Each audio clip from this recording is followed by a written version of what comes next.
Okay, mic check 1 2. It's the Y2K collector, and I wanted to go over 6 Switch games that I plan on getting lost in during the holiday break. So many of you know, winter break or holiday break is right around the corner, and this is where we all get roughly around 7 to 10 days to kind of just kick it between the Christmas holiday as well as the New Year's holiday.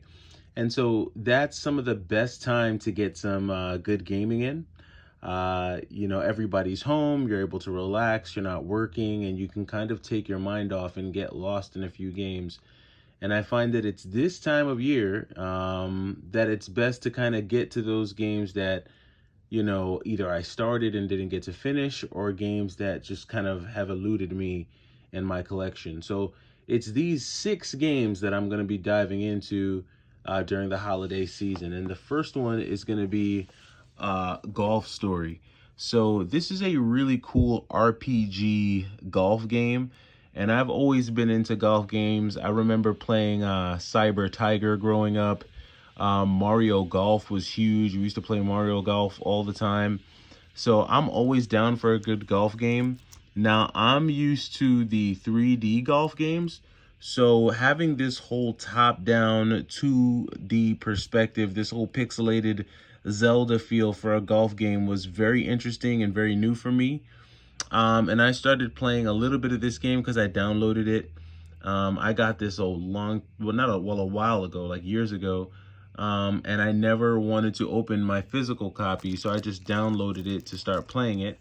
So I do plan on getting back into this over the holiday season just because of its cool, mellow vibe. It's got some good music in this game.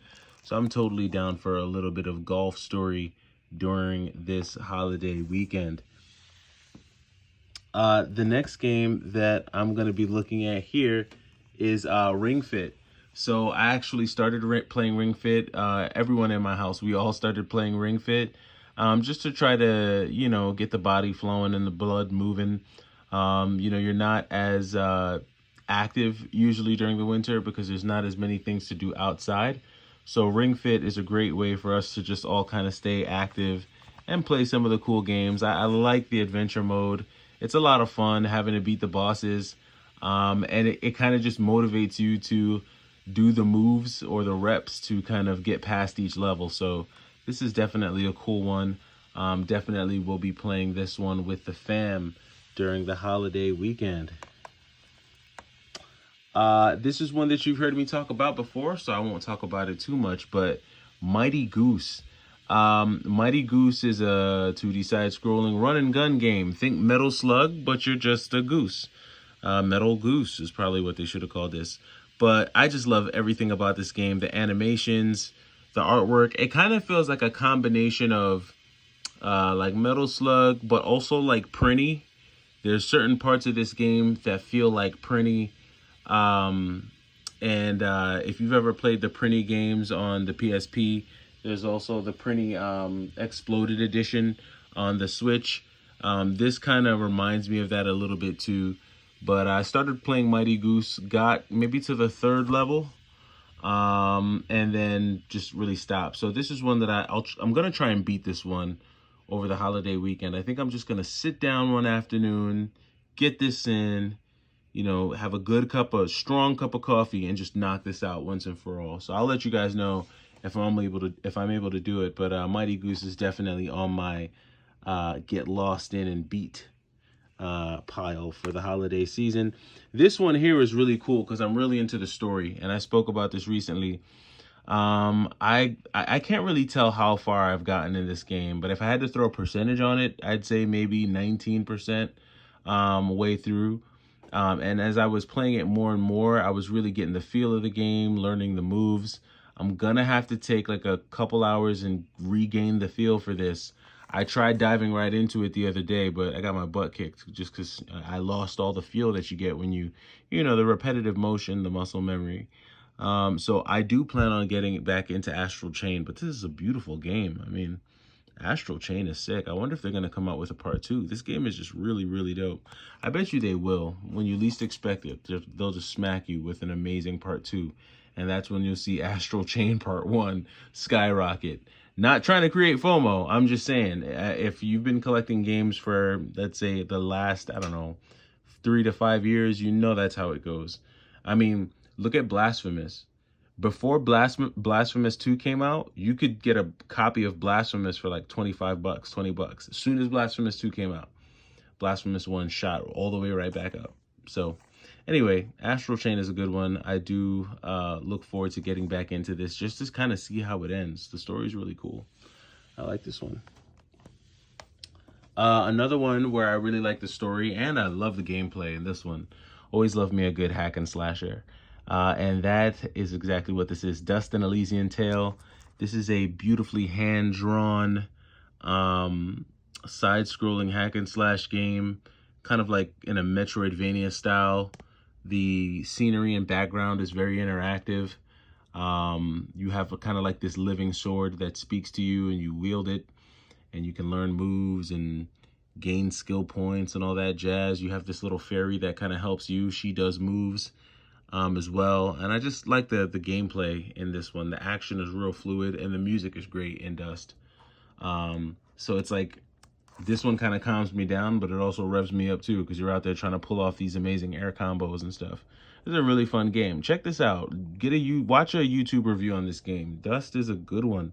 Don't sleep on it. And then last but not least, Ease. Now, every time I start really trying to play this game, I get dizzy, and it's kind of hard for me to get past certain parts of this game. So I think I might just have to buy like a player's manual or user guide. Yeah, I know. Call me whatever you want. Yeah, I'm going to need a guide on this one because I just don't have the time or patience to try to figure out where to go next sometimes. But Ease is cool. Love the combo attacks and all that stuff. You know, I'm always down for a good hack and slasher.